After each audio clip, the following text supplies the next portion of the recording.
నెల్లూరు జిల్లా పొదలకూరులో నిర్వహించిన ఇంటింటికి తెలుగుదేశం కార్యక్రమంలో సర్వేపల్లి ఎమ్మెల్యే సోమిరెడ్డి చంద్రమోహన్ రెడ్డి వైసీపీ నేత మాజీ మంత్రి కాకాని గోవర్ధన్ రెడ్డిపై తీవ్రస్థాయిలో విమర్శలు గుప్పించారు. మంత్రి నారా లోకేష్ పై కాకాని చేసిన వ్యాఖ్యలను తీవ్రంగా ఖండించిన ఆయన, లోకేష్ ఒక ముఖ్యమంత్రికి మనవడు, మరో ముఖ్యమంత్రికి కుమారుడు మాత్రమే కాకుండా ఉన్నత విద్యావంతుడిగా ఐటీ శాఖలో తన ప్రతిభను నిరూపించుకున్న నాయకుడని అన్నారు. ఉపాధ్యాయ పోస్టుల భర్తీ, పీఆర్సీ అమలు వంటి ఉద్యోగుల సంక్షేమ నిర్ణయాలు తీసుకోవడం తెలుగుదేశం ప్రభుత్వానికే సాధ్యమైందని పేర్కొన్నారు. పేదల భూములు కాజేసి కొవ్వెక్కిన కాకానికి లోకేష్ ను విమర్శించే అర్హత లేదని మండిపడ్డారు. ఇకపై ఒళ్లు దగ్గర పెట్టుకుని మాట్లాడాలని, వ్యక్తిగత విమర్శలు చేస్తే ప్రజలే తగిన గుణపాఠం చెబుతారని హెచ్చరించారు. ఎవరో ఒక ఆయన పనికి మానోడు దీంట్లో స్పోర్ట్స్ కోటాలు తప్పులు జరిగినాయనంటే ఫలాందని చెప్పి స్పెసిఫిక్ గా చెప్పు దమ్ముంటే ప్రిన్సిపల్ సెక్రటరీస్ చాలా క్లియర్ గా కేటగారికల్ గా జరిగిన ట్రాన్స్పరెన్సీని గురించి, రిక్రూట్మెంట్ గురించి చెప్పారు. అన్ని వదిలేసి నిన్న కాకాని గోవర్ధన్ రెడ్డి ఏంటి కూవైంది, ఏం మాట్లాడుతున్నావు?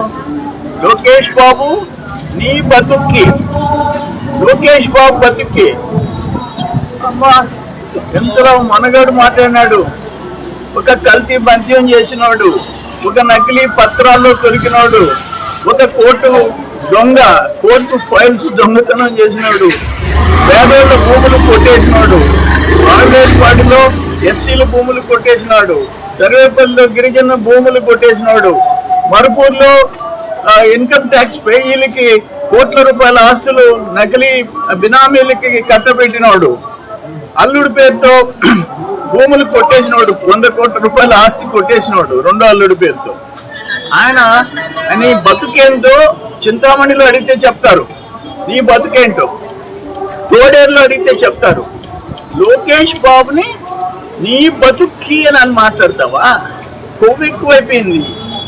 బెరియాట్రిక్ సర్జరీ చేయించి కండలు పోయించుకున్నావు, మళ్ళీ కండలు పెరిగిపోయినాయి.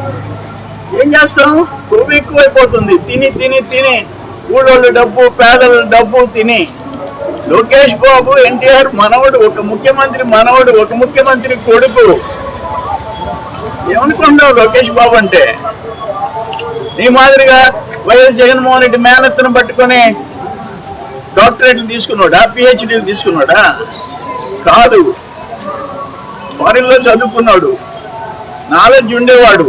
ఈరోజు ఐటీ మినిస్టర్ గా ఇతర దేశాల్లో ఆయన బ్రాండ్ ప్రూవ్ చేసుకున్నాడు. లక్షల కోట్ల పెట్టుబడి పెట్టేదానికి, తెచ్చేదానికి తండ్రి ముఖ్యమంత్రికి అండగా నిలబడినాడు. ఏం మాట్లాడుతున్నావు? ఎందుకంత కోవెందుకు? ఏంటి నీ బతుకేంటి? నీ బతుకేంటి? దగ్గర పెట్టుకో, ఒళ్ళు దగ్గర పెట్టుకో మాట్లాడు. తమాషాలు పడుతున్నావా?